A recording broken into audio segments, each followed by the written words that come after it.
Hello बच्चों आज हम लोग कलरव कक्षा 5 के पाठ 19 किन्नौर देश की ओर पाठ का अध्ययन करेंगे। यह पाठ जो किन्नौर देश की ओर नाम से लिखा गया है, इसके लेखक हैं राहुल सांकृत्यायन। तो सबसे पहले राहुल सांकृत्यायन के बारे में थोड़ा जान लेते हैं। राहुल सांकृत्यायन का जन्म 9 अप्रैल 1893 ईस्वी में हुआ था और इनकी मृत्यु 14 अप्रैल 1963 ईस्वी में हुई थी। इनका जन्म कहाँ हुआ था? बच्चों, इनका जन्म उत्तर प्रदेश के आजमगढ़ जनपद में हुआ था और ये हिंदी के प्रमुख साहित्यकार थे। राहुल सांकृत्यायन ने देश विदेश की यात्राएं की एवं हिंदी में यात्रा वृत्तांत को साहित्य की मान्य विधा के रूप में स्थापित किया। अब यात्रा वृत्तांत क्या होता है? जब हम कहीं यात्रा पर जाते हैं, कहीं घूमने जाते हैं, टहलने जाते हैं, पिकनिक पे जाते हैं या कहीं देश विदेश दूर दराज गांव इधर उधर जहां भी हमारा मतलब टूर होता है, हम यानी वहां किसी जगह की यात्रा करके जब घर पहुंचते हैं, वापस आते हैं और वापस आने के बाद जो है पूरी यात्रा का वृत्तांत, अर्थात हम कहाँ से चलें, किसके लिए चलें, रास्ते में कौन कौन सी घटनाएं घटित हुई, हमने किस प्रकार की चीज़ों को देखा, किन प्रकार के लोगों को देखा, उन लोगों का रहन सहन, खान पान, आचार विचार, सांस्कृतिक परिवेश कैसा था, सब कुछ को जो हम एक सारांश के रूप में, एक यादगार के तौर पर अपनी डायरी में लिख डालते हैं, तो उसको कहते हैं यात्रा वृत्तांत। पहले हिंदी साहित्य में यात्रा वृत्तांत को साहित्य की मान्य विधा नहीं माना जाता था, लेकिन राहुल सांकृत्यायन जी ने यात्रा वृत्तांत को जो है साहित्य की, हिंदी साहित्य की मान्य विधा के रूप में स्थापित किया। क्या आपको पता है ये 36 भाषाएं लिख सकते थे, पढ़ सकते थे एवं बोल सकते थे। बोलगा से गंगा, मेरी जीवन यात्रा आदि इनकी प्रमुख कृतियां हैं। बच्चों, इनका मानना था कि जब तक शरीर में दम है तब तक हमें जो है जहां हम पैदा हुए हैं इस धरती पर, वैसे तो अगर हम कभी रात में खड़े होके या दिन में खड़े होके आसमान की तरफ देखें, अपने चारों तरफ देखें और सोचें कि हम कहाँ हैं इस समय, ये सब क्या है, तो बड़ा आश्चर्य होगा जानकर कि बहुत सारी चीज़ें ऐसे हमारे दिमाग में आएंगी, लगेगा कि हम तो कुछ जानते ही नहीं। अरबों खरबों चीज़ें हमारे चारों तरफ और प्रकृति में और जो है आसमान में और आकाश में जो है बिखरी हुई पड़ी हैं, जिनके बारे में हमारी जानकारी बहुत ही अल्प है। तो इसलिए राहुल सांकृत्यायन जी का यह मानना था कि अगर इस धरती पर पैदा हुए हो तो कम से कम इसको नाप डालो, मरने से पहले इसको अपने पैरों से नाप डालो, देख डालो कि जो है जहाँ तुम पैदा हुए हो, जिस धरती पर तुम पैदा हुए हो, वहाँ और क्या क्या चीज़ें हैं। कुएं का मेढक मत बनो। ये कहते थे, सैर कर दुनिया की गाफिल, जिंदगानी फिर कहाँ, जिंदगानी गर रही तो नौजवानी फिर कहाँ। अर्थात सैर कर दुनिया की गाफिल, वो लोगों से कहते थे दुनिया की सैर करो, इस जमाने की सैर करो, दुनिया की धरती की सैर करो। बहुत सारी जगहें ऐसी हैं जो अजीबो गरीब तरह की हैं, कहीं पहाड़ है, कहीं झील है, कहीं नदियां हैं, कहीं कुछ है, कहीं कुछ है, जिसके बारे में हम अपने गांव में रह करके, अपने घर में रह करके और जो है बिना कहीं बाहर निकले वास्तविक रूप से उन चीज़ों का अनुभव नहीं कर सकते हैं। तो ये कहते थे कि सैर कर दुनिया की गाफिल, जिंदगानी फिर कहाँ। मतलब यह जीवन फिर कहाँ मिलने वाला है, ये जिंदगानी पता नहीं मिलेगा कि नहीं मिलेगा, कौन जानता, किसने देखा है। तो इसलिए जो है इस दुनिया की सैर करो, जिंदगानी फिर कहाँ, ये जिंदगानी पता नहीं फिर मिलेगी कि नहीं मिलेगी, जीवन पता नहीं फिर मिलेगा कि नहीं मिलेगा, मनुष्य का जीवन पता नहीं मिलेगा कि नहीं मिलेगा, क्या होगा मरने के बाद किसने जाना। तो इसलिए जो है कम से कम जिस धरती पर पैदा हुए हो वहाँ कुएं के मेढक बन करके मत जिंदा रहो। यहाँ जो है जो भी चीज़ें जहाँ तक तुम्हारी पहुँच हो, मरने अपने शरीर की शक्ति को छीण होने से पहले, कह रहे हैं नौ जिंदगानी गर रही तो नौजवानी फिर कहाँ, पता नहीं कब कौन मर जाए। अगर जिंदा भी रह जाता है तो ये नौजवानी कहाँ रहेगी। नौजवानी मतलब इनके कहने का अर्थ है शरीर में ताकत कहाँ रहेगा। अब बुढ़ापे में कौन टहल पाएगा, बुढ़ापे में तो दूसरे का सहारा हो जाता है आदमी को। तो इसलिए मरने से पहले जब तक हमारे हाथ पैर चल रहे हैं, आंखें जब तक चीज़ों को देख सकती हैं, हमारी इंद्रियां, कान और जो है जो भी फीलिंग्स हैं, हम जब तक अपने चारों तरफ की चीज़ों को देख करके चीज़ों को फील कर सकते हैं, उनको महसूस कर सकते हैं, तो तब तक जो है कम से कम हमें घूम टहल लेना चाहिए। इस धरती के विभिन्न अजीबोगरीब चीज़ों को भी देख लेना चाहिए, उनका भी अनुभव कर लेना चाहिए। इसीलिए इन्होंने एक बहुत अच्छी रचना की थी, अथ तो घुमक्कड़ जिज्ञासा। ये बहुत ही घुमक्कड़ी प्रवृत्ति के थे, सधुक्कड़ प्रवृत्ति के थे, और जो है ये इधर उधर की भाषाएं जो है जहाँ ये जाते थे वहाँ का रहन सहन, बोली भाषा आदि सीखते रहते थे। इन्होंने देश विदेश की यात्राएं किया और इसीलिए इनको कम से कम 36 भाषाओं की जानकारी थी। तो बच्चों, ये जो पाठ है यह भी एक प्रकार का यात्रा वृत्तांत है, जिसको राहुल सांकृत्यायन ने जो है किन्नौर देश की ओर के नाम से लिखा है। जब ये किन्नौर देश की सैर किए थे, किन्नौर देश की यात्रा पर गए थे, तो उस यात्रा में जो है इनका क्या क्या घटना घटित हुई, उस यात्रा को इन्होंने किस प्रकार से शुरुआत किया, बीच बीच में क्या घटनाएं इनके साथ घटित हुई, सारी चीज़ों को इन्होंने इसमें जो है एकदम सजीव रूप से उसका वर्णन किया है। लगता है पढ़ने पर कि हम साक्षात वहीं पहुंच गए हैं। तो आइए इन्हीं के साथ हम लोग किन्नौर देश की यात्रा पर चलते हैं। रामपुर हिमाचल प्रदेश में स्थित है। इन्होंने रामपुर से 17 मई को प्रस्थान किया। यद्यपि ये कहते हैं कि यद्यपि मेरे पास एक ही खच्चर का सामान था, यद्यप जो है जो इनके पास सारा सामान था, बैग बैगेज सब मिला करके था, वो एक ही खच्चर का था कि एक ही खच्चर पे लाद के ले जाया जा सकता था, किंतु पहाड़ में अकेला खच्चर ले नहीं जाया जा सकता। कह रहे हैं कि यद्यपि मेरे पास एक ही खच्चर का सामान था, किंतु पहाड़ में अकेला खच्चर ले नहीं जाया जा सकता, इसलिए सामान के लिए 2 खच्चर और सवारी के लिए 1 घोड़े का प्रबंध किया था। अभी कुछ ही दूर गए होंगे कि घोड़ा ठमकने लगा। साथ चलने वाले लड़के से पूछा, घोड़े की पीठ तो कटी नहीं है? लड़के ने पहले इधर उधर करना चाहा, किंतु जोर देने पर बोला, हाँ, पीठ कटी है।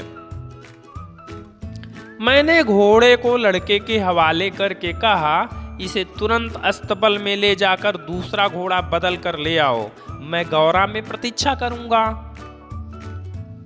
3 साढ़े 3 घंटे में गौरा डाक बंगले में पहुंच गया।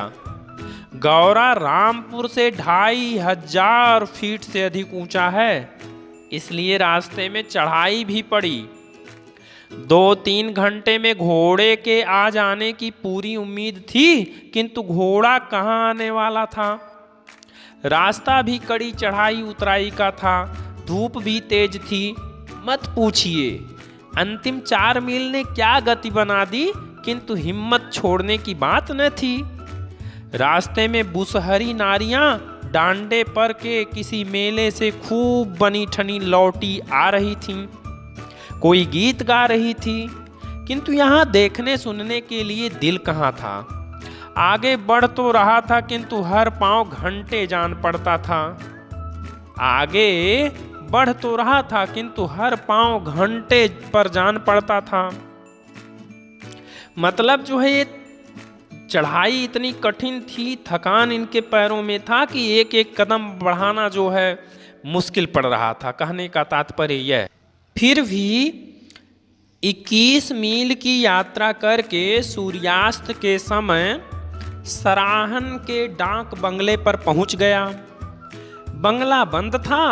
मालूम हुआ चौकीदार साहब मेला गए हुए हैं, आज रात को शायद ही लौटें। खैर, कोली बूढ़ा कुछ बीमार था, इसलिए वह मेला न जा सका था। नहीं तो उस थकान में 7000 फीट की ऊंचाई पर रात में बाहर घास पर बैठना बहुत प्रिय नहीं लगता। बूढ़ा कहीं से कुर्सी ले आया। पूछताछ करने पर मेट के पास चाबी निकल आई। थोड़ी देर बाद दौलत राम भी खच्चरों को हाके आ पहुंचे। जान पड़ता था वह हमसे भी अधिक थके मादे हैं। दोपहर को छाछ भर पिया था, इसलिए भूख तो लगनी ही ठहरी, किंतु इस समय थोड़ा लेट जाने का ख्याल था। हमें सबसे ज्यादा चिंता थी कल की यात्रा की। अगले दिन पैदल चलने की शक्ति नहीं थी। अभी हम किन्नौर देश नहीं पहुंचे।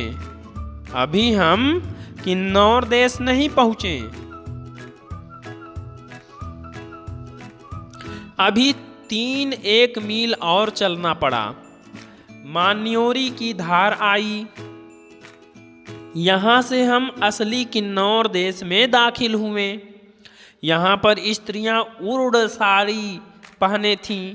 यहाँ पर जो स्त्रियां थीं वो किस प्रकार की साड़ी पहने थीं? उर्द साड़ी पहने थीं। हाँ, उर्द साड़ी को ऊनी साड़ी न मान लिया जाए। मतलब जो ये कह रहे हैं कि यहाँ की जो स्त्रियां थी किन्नौर देश की, मान्योरी की धार में, जो किन्नौर देश में मान्योरी की धार से जो है ये दाखिल हो गए। यहाँ की जो स्त्रियां थी वो उर्द साड़ी पहने हुए थी, और यह उर्द साड़ी है वह ऊनी साड़ी से अलग होता है। तो कह रहे हैं कि हाँ, उर्द साड़ी को ऊनी साड़ी न मान लिया जाए। यह काफी लंबा चौड़ा पतला कंबल होता है जिसे स्त्रियां दाहिना कंधा खोले कांटे से इस प्रकार पहनती हैं कि सिर को छोड़कर सारा शरीर ढक जाता है। किन्नौर देश की स्त्रियां पुरुषों की भांति टोपी लगाती हैं, जिसके 3 भाग में उठे कनपटे जाड़ों में नीचे गिरकर कंटोप का काम देते हैं। रास्ता तिब्बत हिंदुस्तान सड़क का था और वह बहुत परिश्रम से बनाया गया था, इसमें शक नहीं। किंतु वह कितनी ही जगहों पर कठिन था। हम आसानी से दुकान और सराय के पास पहुंच गए। सराय के धुपहले और शायद खटमल पिस्सुओं से भरे बरांडे को न पसंद कर मैंने दुकान की छाह पसंद की। दुकान में काफी आलू पड़े थे और गुड़ पर मक्खियां भिनभिना रही थीं। मेरे खाने खरीदने की वहां कोई चीज न थी। पास के कटे खेत में अपनी राबरी डाले खंपा पड़े थे।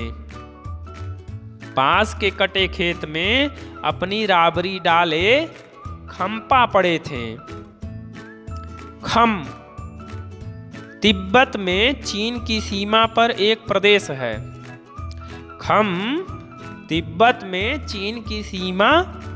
प्रदेश है। शायद इनके पूर्वजों में से कुछ किसी समय खम से खाना बदोशी करने इधर आए हों। इन लोगों का कहीं घर नहीं है। इनका काम है छोटा मोटा सौदा खरीदकर इधर से उधर बेचना। जाड़ों में ये मंडी, शिमला, हरिद्वार, दिल्ली तक पहुंचते हैं और गर्मियों में सतलज और गंगा की घाटियों से पश्चिमी तिब्बत। ये जो खंपा हैं,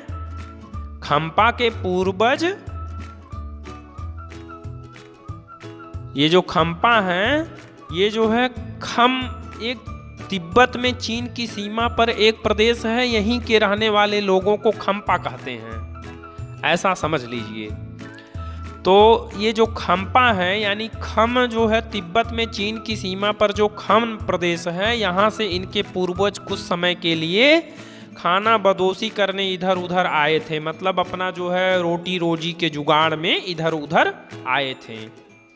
इन लोगों का कहीं पर घर बार होता नहीं है, तो इन्होंने छोटा मोटा काम करके अपना पेट पाला जो है। और ये जाड़ों के मौसम में भारत में जो है शिमला है, मंडी है, हरिद्वार है और यहाँ तक कि दिल्ली तक चले आते हैं। और गर्मी के मौसम में सतलज और गंगा की घाटियों से पश्चिमी तिब्बत तक चले जाते हैं। Next para. पास में खड़े खम्पा बच्चों को देखकर मैंने उनसे तिब्बती भाषा में कुछ कहा। लेखक कह रहा है कि पास में खड़े खम्पा बच्चों को देखकर मैंने उनसे तिब्बती भाषा में कुछ कहा। उनके कान खड़े हो गए, उनके कान खड़े हो गए। एक तरुण और उसकी माँ पास आई। तिब्बती भाषा में बात करते देख उन्हें आश्चर्य हुआ। मैं बनिए के आदमी से पीने के लिए पानी मांग रहा था। तरुण ने कहा, मैं चाय लाता हूँ। यद्यपि मैं केवल ठंडा पानी चाह रहा था, किंतु तरुण के सत्कार को कैसे ठुकरा सकता था। माँ चाय बनाने चली गई। मैं तरुण से बातचीत करने लगा। मेरी दृष्टि उसके स्वच्छ, स्वस्थ और प्रसन्न मुंह पर थी। उन्हें देखकर मेरे मन में भी यह ख्याल उठा, इन्हीं की भांति निर्द्वंद होकर गदहा, खच्चर और तंबू लिए एक देश से दूसरे देश में मैं भी घूमूं। सोच लीजिए कितने मजे की बात है बच्चों, कि लेखक के मन में, राहुल सांकृत्यायन के मन में उन बच्चों को देख करके, उन लोगों को देख करके उसके मन में विचार आया कि निर्द्वंद होकर के देश दुनिया की चिंता से बेफिक्र होकर के अलमस्त एकदम से गधा, खच्चर और तंबू लिए एक देश से दूसरे देश में घूमूं फिरूं। काश, लेखक कहता है, कल्पना करता है अपने मन में, उसके मन में यह भाव आता है, विचार आता है, काश मैं 20 बरस का हो जाता, फिर इसी तरुण से कहता, लो दोस्त, अब मुझे भी अपने परिवार में शामिल कर लो। शाम तक हमें नचार पहुंचना था। शाम तक हमें नचार पहुंचना था। हम धीरे धीरे आगे बढ़े। अब चढ़ाई थी। चढ़ाई पूरा करने के बाद अब हम देवदारों के सुंदर वन में थे। सारे रास्ते का यह सबसे सुंदर भाग था। सारा पर्वत सदा हरे रहने वाले देवदारों से ढका था। सारा पर्वत सदा हरे रहने वाले देवदारों से ढका था। बीच बीच में कुछ गांव भी मिले। एक गांव सड़क के नीचे पास ही था, जिसमें एक मंदिर था। 18-20 खूंद का सुंडरा गांव यही है। 18-20 खूंद का सुंडरा गांव यही है। इसी के पास किसी गुफा में बाणासुर की भार्या ने 7 संतानों को जन्म दिया था। लेखक कह रहे हैं कि 18-20 खूंद का सुंडरा गांव यही है। इसी के पास किसी गुफा में बाणासुर की भार्या ने 7 संतानों को जन्म दिया था। 23 मील की यात्रा पूरी करके 5:30 बजे हम नचार पहुंचे। वहाँ बंगले में रुके। रात को मैं इत्मीनान से सोया। वहाँ ढिल्लन साहब मिले। ढिल्लन साहब ने बताया, इधर बहुत बालू हैं। वह आदमी को कम किंतु गाय, भेड़, बकरी को मार कर खा जाते हैं। ज्यादातर काले भालू हैं, किंतु ऊपर कंडों में भूरे भालू भी सुने जाते हैं। देर तक दिमाग तरह तरह के विचारों में डूबा रहा कि यह घोर जंगल है। यदि भालू इधर आ जाए तो, यदि भालू इधर आ जाए तो अंत में नींद आ अंत में नींद आ गई, भालू सपने में भी नहीं आए। सवेरे हाथ धोकर ढिल्लन साहब के यहाँ चाय पी। स्नान की बात मत पूछिए, सप्ताह में एक बार स्नान मैं यहाँ के लिए पर्याप्त समझता हूँ, नहीं तो हिमालय की पवित्र वायु का महात्म्य ही क्या रहेगा। नचार से 3 मील वांगतू के पुल तक उतराई ही उतराई। वांगतू बंगले पर कोई घंटा भर में पहुंच गए। अब 8 मील और रहते थे। यहाँ विश्राम करने के लिए काफी समय था। अभी कल का भोजन पच नहीं पाया था, अतः पानी ही पिया। यहाँ के चश्मे के शीतल मधुर जल को अमृत कहना अत्युक्ति न होगी। बंगले के आसपास ऊंची नीची जमीन है। 2-3 चूली खुबानी के वृक्ष भी थे। 4 घंटा विश्राम के बाद चलने का निश्चय किया। तो बच्चों, इस प्रकार से यह जो पाठ है यहीं पर समाप्त होता है। अब आइए हम लोग थोड़ा जो है इस पाठ के अंत में आए हुए कुछ शब्दार्थों को भी देख लेते हैं। किन्नौर देश। किन्नौर देश माने होता है हिमाचल प्रदेश का एक रमणीक भाग जो तिब्बत की सीमा पर बसा है। किन्नौर देश क्या है? हमारा भारत जो है प्रदेशों में बटा है, उनमें से एक प्रदेश है हिमाचल प्रदेश। और हिमाचल प्रदेश में एक रमणीक जगह है, बहुत ही प्राकृतिक रूप से खूबसूरत जगह है जो तिब्बत की सीमा पर बसा है, उसका नाम है किन्नौर देश। अभ्यस्त। अभ्यस्त माने होता है जिसने अभ्यास किया हो, कुशल हो, किसी काम में कुशल हो। और किसी काम का जो अभ्यास करेगा बार बार उसमें वह कुशल हो ही जाएगा। नेक्स्ट है ठमकना। ठमकना माने होता है चलते चलते रुक जाना, चलते चलते रुक जाना। खाना बदोश।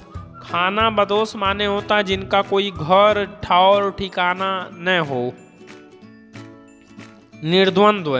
निर्द्वंद्व माने होता है बिना द्वंद्व के, बिना लड़ाई झगड़े के। सत्कार। सत्कार माने होता है आदर सम्मान। अत्युक्ति। अत्युक्ति माने होता है बढ़ा चढ़ाकर कहना। भार्या। भार्या मीन्स होता है पत्नी। गत। गत मीन्स होता है दशा। महात्म्य। महात्म्य माने होता है महत्व। चश्मा। चश्मा माने होता है झरना। तो इस प्रकार से इस पाठ में आए हुए शब्दार्थ समाप्त होते हैं। अगर पाठ में और भी ऐसे शब्द हों जिनका अर्थ आपको न पता हो तो वीडियो के नीचे कमेंट बॉक्स में कमेंट करके लिख डालिए और मैं उसका उत्तर तुरंत बताऊंगा बच्चों। अब आइए देख लेते हैं पाठ के अंत में आए हुए कुछ बोध प्रश्नों को। वैसे तो जो अभ्यास के प्रश्न हैं उनमें बोध प्रश्न है, सोच विचार करके बताने वाले प्रश्न हैं, और फिर अनुमान और कल्पना पर आधारित प्रश्न है। कुछ भाषा के रंग रूप से संबंधित है, कुछ तुम्हारी कलम से संबंधित हैं, और अब कुछ जो है प्रोजेक्ट वर्क यानी करने की बारी है। फिर पाठ के आधार पर 2 प्रश्न बनाना होता है और फिर यह बताना होता है कि इस पाठ से मैंने क्या सीखा, आदि आदि। इन सारी चीज़ों का उत्तर मैं यहाँ पे इसलिए नहीं बताता हूँ क्योंकि एक तो वीडियो बहुत लंबा हो जाएगा जिसमें मज़ा नहीं आएगा, और दूसरी चीज़ मैं सोचता हूँ कि आप लोगों को थोड़ा अवसर दिया जाए कि कहानी और पाठ को जो है दोबारा आप सुने और सुन करके अपने दिमाग को भी थोड़ा चलाएं। क्योंकि जब कहानी आप सुनेंगे तो जो पाठ के प्रश्न दिए होते हैं, अभ्यास के प्रश्न दिए होते हैं, वो अमूमन जो है पाठ पर ही अधिकांशतः आधारित होते हैं। तो आप उसको सुनेंगे, अपना दिमाग चलाएंगे तो आपकी बुद्धि विकसित होगी। लेकिन अगर उसके बावजूद भी आप इसका प्रश्न नहीं हल कर पाते हैं तो आगे आने वाले वीडियोज में जब जो पठन पाठन समाप्त होगा इस पुस्तक का, तब हम जो है अलग से वीडियो लाएंगे जिसमें एक वीडियो मेरा होगा, केवल उसमें शब्दार्थ होंगे पूरे किताब के। फिर उसके बाद जो है इस किताब में जितने लेसन्स हैं, लेसन्स के बोध प्रश्नों के उत्तर होंगे और सब कुछ होगा उसमें अलग अलग पाठों के। तो आइए बच्चों बोध प्रश्नों को देख लेते हैं। नंबर का पहला बोध प्रश्न है, लेखक ने यात्रा में यातायात के किस साधन का उपयोग किया और क्यों? तो जब हम लोग पाठ पढ़ रहे थे तो उसमें हम लोगों ने देखा कि लेखक ने जो है शुरू में तो क्या किया था, खच्चर और घोड़े का प्रयोग किया था, लेकिन जो है बाद में क्या हुआ कि एक खच्चर और घोड़ा जो है उसकी पीठ में चोट लगने के कारण, कटी होने के कारण उसको जो है हटा दिया गया। तो खच्चर और घोड़े का प्रयोग उसने किया था। और क्यों किया? क्योंकि खच्चर और घोड़े पहाड़ों पर चढ़ाई के लिए जो है अभ्यस्त होते हैं। दूसरा प्रश्न है, थोड़ी दूर चलते ही क्या घटना घटी और इससे लेखक के किस गुण का पता चलता है? तो बच्चों आप अगर कहानी को फिर से सुनेंगे इस यात्रा वृत्तांत को तो आप देखेंगे कि थोड़ी दूर जैसे ही लेखक चला था तो उसके थोड़ी दूर चलते ही जो है एक घोड़ा ठमकने लगा था। तो फिर एक खच्चर या घोड़ा जो है ठमकने लगा तो उसने, जो उसका मालिक था, बच्चा जो घोड़े को लेकर जा रहा था, उससे उसने पूछा क्या घोड़े की पीठ कटी तो नहीं है? तो वास्तव में क्या था कि घोड़े की पीठ कटी थी और जो है उसने कहा कि इस घोड़े को अस्तबल में ले जाओ और इसकी जगह पर दूसरा घोड़ा लाओ। और इस घटना से लेखक के कौन से गुण का पता चलता है? इस घटना से अब जो इस तरह की बात करेगा कि घोड़े की पीठ कटी है तो और उसको यूज नहीं कर रहा, तो इसका मतलब हो गया कि उसके मन के अंदर जीव जंतुओं के प्रति दया भाव है, दयावान है और जो है संवेदनशील व्यक्ति है जो है। तो लेखक जो है जीव जंतुओं के प्रति दया भाव और उसकी संवेदनशीलता यहाँ प्रकट होती है। तीसरा प्रश्न है बोध का, सराहन के डाक बंगले पर पहुँचते समय लेखक की दशा का वर्णन कीजिए। तो हम पहले ही बता चुके हैं कि रास्ते में जो है सराहन के डाक बंगले पर पहुँचते पहुँचते लेखक कहता है कि मेरे पाँव नहीं उठ रहे हैं, एक एक पाँव घंटों पर जान पड़ता है। मतलब लगता है एक एक पाँव, एक एक कदम चलने में घंटे लग जाएंगे, जो है इतना थका हुआ था लेखक, बहुत थक कर के थकान से चूर था। देवदारों, नेक्स्ट क्वेश्चन है, देवदारों के घने वन में चलते समय लेखक के मन में क्या क्या विचार आ रहे थे? तो ये सारे प्रश्न हैं। और फिर नेक्स्ट प्रश्न है, लेखक ने किन्नौर प्रदेश की स्त्रियों के पहनावे की क्या विशेषताएं बताई हैं?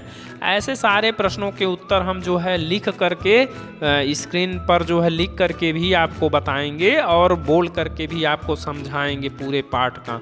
बस थोड़ा जो है धैर्य रखने की आवश्यकता है और मेरे वीडियो से जुड़े रहिए और मेरे चैनल से जुड़े रहिए। और जो है वीडियो अच्छा लगता हो अगर तो इसको लाइक भी कर दीजिए। और अगर आप मेरे चैनल के लिए नए हैं, अभी तक मेरे चैनल को आपने सब्सक्राइब नहीं किया है, तो बच्चों मेरे चैनल को सब्सक्राइब कर लीजिए, जिससे आने वाला हर वीडियो आपको जो है मिलता रहे। और अन्य बच्चों में भी इसको शेयर कर दीजिए, जिससे वे बच्चे भी इसका लाभ उठा पाएँ।